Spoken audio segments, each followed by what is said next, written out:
So you cut the cord on your table saw, or you cut the end of another cord and you're thinking about throwing it away. Hold up. I'm gonna show you how to save that tool and save that power cord. No power, no problem. Pick one of these little gadgets up from your hardware store. You choose which one you want to. I think this is the male with the prongs, and they also have another one without the prongs. So if you cut the end of your power tool or your power cord, then you'll have to look at the end of it and see which one. Is it the ones with prongs or without prongs?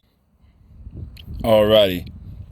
You see I put the black one in on the bronze side. I'm upside down, y'all, but you see, to help myself out, I put a B on the side to help me remember that that's where the black card goes.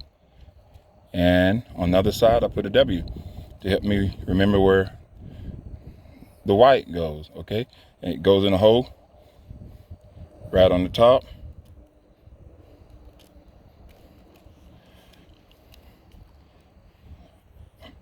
Like that.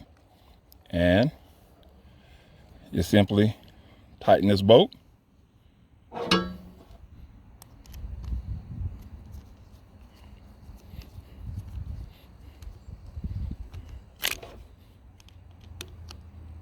Okay. And it came with 2 washers, but I only used 1 washer because it seemed like it was hard to use a washer on both ends, even though you buy it that way.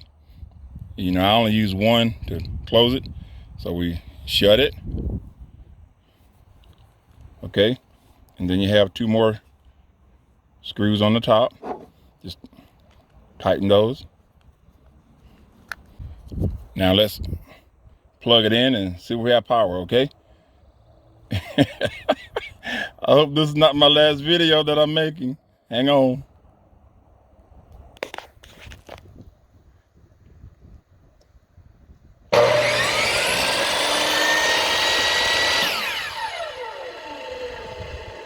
Just that easy, y'all. Just that easy. Save your power cords and save your power tools with a simple fix, small adapter, inexpensive.